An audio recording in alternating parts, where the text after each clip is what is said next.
Hello and welcome to Watching Paint Dry. I'm your host, Emma Jane Palin, and today I'm chatting to someone that you may have recently seen on the telly, and if you're a Margate local, will likely know of. It's the icon that is Jessie Dupree. If you don't know them, Jessie is the co-owner of upholstery and design studio Margate Design Collective, as well as Margate's infamous queer bar, Camp. They have worked closely with brands such as Gucci, Poodle and Blonde, Selfridges, and were most recently featured on the BBC's Interior Design Masters, where they excelled in creating statement headboards, playful features, and unexpected colour palettes, with a nod to queer history. Jessie joined me with their dog Patty, who you can see enjoying every moment if you switch to our video format. And after a spot of painting, we sat down to chat, and what an interesting one it was. Having known Jessie since we moved to Margate 6 years ago, it's fair to say that they've had a substantial amount of personal growth in that time. Now, I didn't necessarily delve too deeply into Jessie's actual home in this episode, but we did discuss exactly how they design queer spaces and how that's come to be more of a personal approach in the last few years. One of the reasons why I decided to launch this podcast is because I wanted to bring different perspectives and conversations to the forefront that we don't often see through traditional broadcasting methods. I think this chat provides exactly that, and I'm so honoured that Jessie spoke so openly. Interior design goes beyond decorative fabrics and pretty homeware. It's about creating spaces that feel safe, welcoming, and embrace everyone. The world might not always be ready for things that don't fit into boxes, but we can learn and grow from listening to those who are brave enough to write their own narratives. Now, grab a cuppa, get ready to feel inspired, and as always, let me know your thoughts. Jess! Hello. And Patty. Hello, lovely one. Thank you so much for both of you for joining me today. You're welcome. It is not our first time doing DIY together, and I'm not. sure it will not be the last, but you are my upholstery icon. I want to kick things off with the question that it must be on everyone's lips. Interior Design Masters. Yeah. How was it? It was totally mental. The whole thing was totally nuts. Like, I felt like I was in like this utter whirlwind of like chaos. But it was really good fun, and I'm glad like I did it because I met some amazing people and I got to do some amazing things. But yeah, it's kind of coming out of the end of it now. It's like, what was that? I mean, yeah, I feel like it's an amazing array of like very diverse designers though. So I can imagine it being really fun meeting all of those people. Yeah, don't fuming about everything this one. Yeah, it was like we were all so different. I don't think there was any one designer that was like each other. So it wasn't like we were pitting up against each other in terms of like similar designs. It was like very much like we were just putting our best foot forward as a designer that we wanted to be. So yeah, it was interesting for that reason. And did you learn a lot from it? About yourself and about your design? Yeah, I learned so much. A lot about myself actually, what I was capable of. The fact that I can do a lot on very little sleep and food.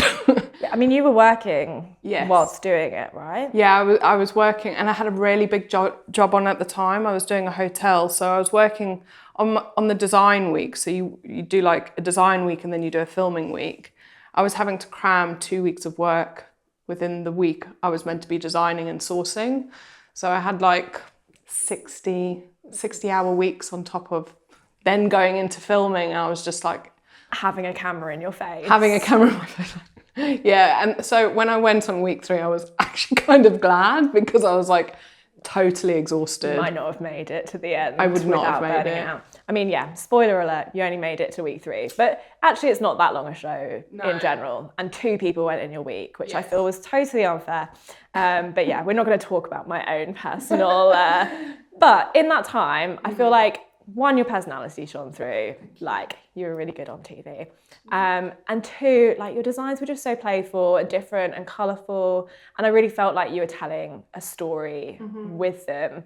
And kind of from talking to you, I know that there was like some narratives to your design. So I'd love to hear more about your design on week 3 in particular.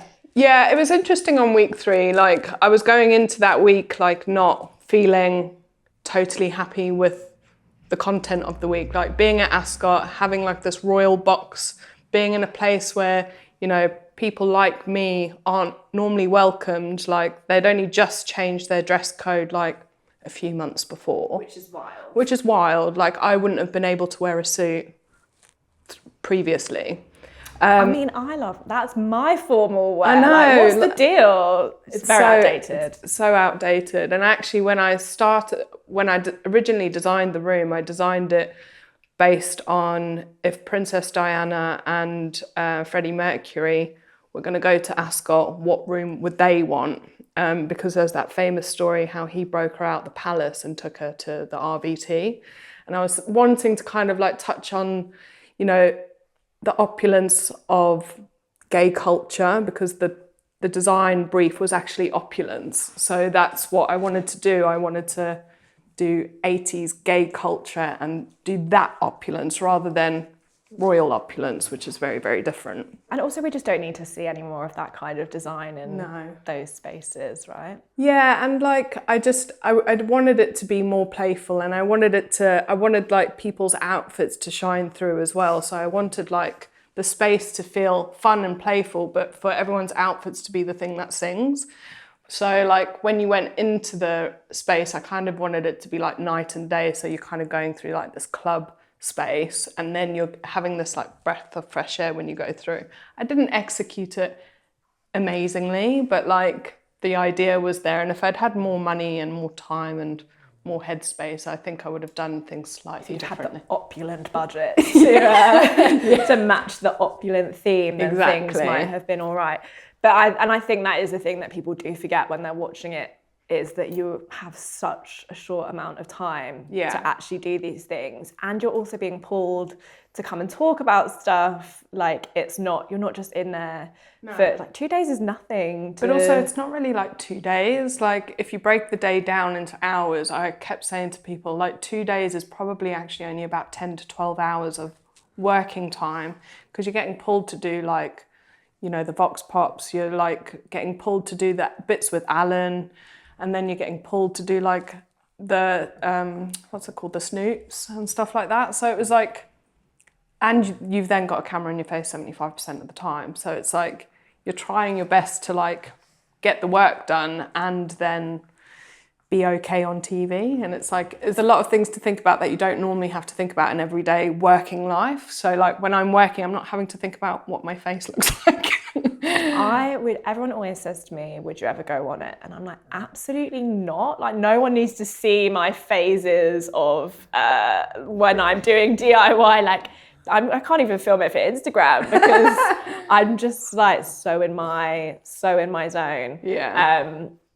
Do you think that that's something like going forward, like weaving more kind of like LGBTQ plus sort of like narratives into your design? It's interesting actually, because when you leave the show, they do an exit interview with you, and they were talking about like, oh, how did you find it? I was like, actually, I think what I've realised from all of this is that I think I like interior design, but I like interior design with a purpose, and like mine has always been and has stemmed from making safe spaces for people. And I think that's kind of where I've realised what my niche is, maybe, is that like LGBT safe spaces. So it's like, it was interesting for me. I was like, oh, I care more about gay rights than I do about interior design. Mm-hmm. So then I was like, okay, that's where I should probably be putting most of my efforts into now. I mean, so that's an amazing thing to come out of it. And I actually really wanted to touch on that subject with you, because obviously this whole podcast is about home and how that makes you feel.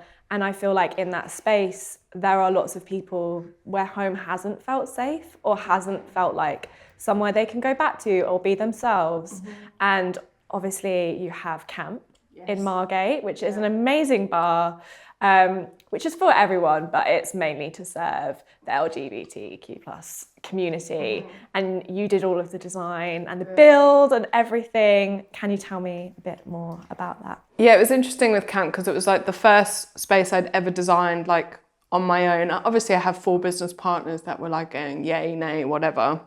But I think what I really wanted to create in that space, it's evolved over time as well, but you know, life can be so overwhelming that I kind of wanted to throw loads of like colour and I call it LED therapy. So just loads of LEDs. For me, having that kind of like brightness and being able to change the mood, and having like little pockets of spaces where people can like either hide away and take time out, because, you know, a lot of us are neurospicy too. So having those like little moments where they can break away from, if the lights are too much, like in the back room, they can go and have a little chill out space. So yeah, I wanted it to feel like, and it's not just to do with the interior design either, it's like how everyone is at camp. Like we were very specific about hiring people that wanted to make sure that everyone was welcome. And it, like you said, it is mostly for the queer community, but anyone who walks through that door is welcomed. And that's the biggest part of what we've created at camp, I think. And that what we do really well is that everyone who goes in there has a space to be in there, and whether you're young or whether you're like over 50, 60, everyone can come in there and feel safe. I've seen like so many people just having an amazing night in there, and it doesn't feel like you're stepping into something, I guess, prescribed, like you say. Like it doesn't feel like really, really youthful or anything. It's just everybody. Just everyone, and like what's uniting everyone in that space is that everyone wants to feel safe, and it's like, and that's what we've tried to do, and I think we do that really well. So, you know, going forward, I would love to be able to like go to other queer spaces and try and, you know, help do more of that and kind of show them how we've built the community that we've built, and stuff like that. So I love that for you. Yeah. And the interior design is also just epic. I've seen it in loads of shoots and things. I know. I didn't expect that either. You know, like when you create something, I'm like, these are just the things I like. Taking it to kind of your day-to-day job. I mean, also, if Interior Design Masters was good for anything, they mentioned that you're an upholsterer about 20,000 million times per episode. Very grateful for the plug. Which was great. And everyone was also, obviously, you came back for the final to help with the headboards, because why wouldn't you take the upholsterer? And you're great, obviously. But obviously that's like quite a sustainable career choice. Like everyone's like mending, recycling, revamping, all of that kind of thing. Can you tell me how you came to be an upholsterer? I wish I could, actually. It just kind of happened quite naturally. I mean, I started this like business with a friend of mine years ago, and it was called Porridge. And we were like just upcycling furniture, and I did some really, really bad upholstery then. And I was like, do you know what, actually, maybe I'll go and do a little course. So I did a course at Shoreditch Design Rooms, which was amazing. Louise was fantastic. And I think I did like 2 or 3 leisure courses there. And then I just like loved it. And there is a diploma you can do, which is a 3-year course where you do 1 day a week for 3 years. And then by the end of it, you're an accredited upholsterer. You don't need to do that to be an upholsterer. It's not like you need a license or anything, but it gives you like a really good basis of all things modern and traditional. And it just kind of escalated from there. It was like I had this really, like this urge to just keep doing it, and I just had a passion for it after I'd done those leisure courses. So it took me about 5 years to properly train, and then just decided to set up my business and just went from there. I feel like it is quite a good thing to do if you are neurodivergent as well, because there's lots of different aspects of it. Like no day is the same. And like it's one of those crafts that you can never really conquer. It's not like I know how to do everything now, because every piece of furniture is different. So I'm constantly having to like problem solve and learn with every piece that comes through the door. So for me, that's great. That keeps my brain occupied. Whereas, you know, I've done other jobs in the past, and I feel like once I've conquered it, I'm bored and I don't know what else to do. And then I just end up leaving it. So it's the first job that I've had and I've stuck at for a long period of time. Yeah, and also, I mean, I've done a workshop with you. Yes, you have. And Joe at Margate Design Collective. And I absolutely loved it. But you're also a really good teacher. So thank you. I feel like it's been a really like welcome addition to sort of the creative community in Margate to have a space where you can go and do those things.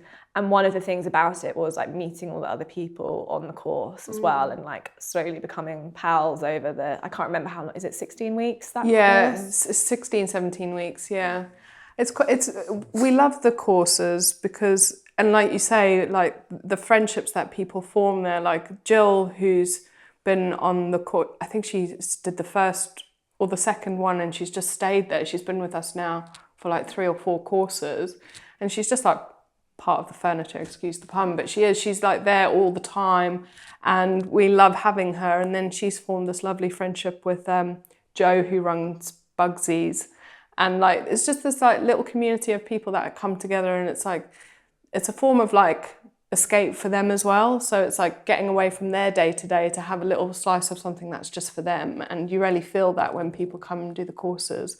So that's why we love doing them as well. Yeah, and obviously it's nice to bring like a new lease of life to older pieces as well. Some of the things that like when we were doing the course that people were bringing in, the stories that they had behind these pieces, like Cecily had her grandmother's chair. And just watching her do that and kind of process the emotions and things that went alongside it was really cool. And that's just something I love about upholstery, is you're kind of like taking layers away from something and learning about it, and then you give it this new... Well, Jill, actually, she did an iron back chair, and she found, I think they're called calling cards from like back in the like 60s, where it doesn't necessarily have a number on it, but it's got your name on where you can find someone. And it was like insane. And we found all of the stuff down the back of the chair. It was like, it was really cool to kind of see all of that. You're also very savvy with other DIY things. Is that all self-taught? Yeah, I mean, my brother always laughs at me because I'll be awake at like 3 o'clock in the morning and I'll be like, oh God, I really want to know how to build a swimming pool. And then I'll just go on YouTube and then research how to build a swimming pool. So my brain has this like itch that it needs to scratch sometimes, where I'm like, how's that made? And then I'll just go and research how to do it. But also I've got a really practical dad, and he's always been very encouraging on, teaching me how to use tools and stuff like that. So I've been quite lucky in that sense. Yeah, I feel like that's a good way when you've got like family that are sort of involved and have taught you little things. But clearly you've got the inclination to do it yourself. And I've also got some like great trades friends as well, like Eloise Ladywood. She's been amazing in terms of like teaching me woodwork stuff, and Christian, was actually one of the tradespeople on Interior Design Masters. He's also a friend of mine from home. So when I saw him on the show, I was like, what are you doing here? And he's taught me loads as well. So it's, learning from other friends and peers as well has been really helpful. Yeah, I mean, obviously with this place, I'm going to hopefully empower some people to kind of like get to grips a little bit more with DIY. We're going to hopefully do some like introduction to DIY, and it's hopefully going to be a space where people can come and not feel intimidated, or like they can just come in and ask for advice, and it's going to be that kind of vibe. I feel like we've sent Patty to sleep with our conversation. Don't blame me, hun. She's so tired of my bullshit. But yeah, any other like bits of advice for people if they're like... Don't be afraid to make mistakes. Like, practice really does make perfect. And like, just have a go. Like, no one's looking at you being like, oh God, I can't believe you did that badly. It's like, if you've done it badly, just do it again. You're going to always learn from the things that you've done. So just keep trying. Yeah, totally here for that. On that note, I'm going to move to our quick fire questions. Ooh. Before Patty literally just passes away. I hope everyone else is enjoying this more than Patty is. But yeah, these are just my little quick fire questions that everyone's being asked. Okay. So we'll see where you fit in. Okay. Ready to go home or renovation project? What? What is that question? I'm ready to go home. Right. Or a renovation project? Ready to go home. That surprises me. I'm so tired of making stuff. I just want to move in. Yeah, fair. Minimalist or maximalist? I'm somewhere in the middle. Yeah, I'm the same. Yeah. I literally am like an in-betweenalist. Yeah. DIY or hire trades? DIY for the things that I can do. I don't know. I think sometimes hiring a specialist is just the way to go. Like, Agree. I'm always up for doing things where I can, but yeah, sometimes it's better for your mental health. honestly, so much better. Unless they're terrible. Open plan or private zones? Open plan. Wallpaper or paint? I like a little mixture of the two. I'm being so on the fence with these. Sorry. Dining table or TV meal? Oh, a dining room table kind of gal. Big light or little lights? Little lights, don't like the big light. Carpet, yay or nay? Yay. New or vintage? Vintage. Painted ceiling, yes or no? 100% yes. I feel like that was a no-brainer, wasn't it? Yeah. Thank you very much. Well, thank for you. joining me, having a little chat. Can't really wait appreciate to it. welcome you back to the space, and I can't wait to see it all done. See you at camp for the next pub quiz. Pub quiz? Quiz. It's barely a quiz, isn't it? It's chaotic. It's chaos. Is what it is. Thank you so much. Thank you.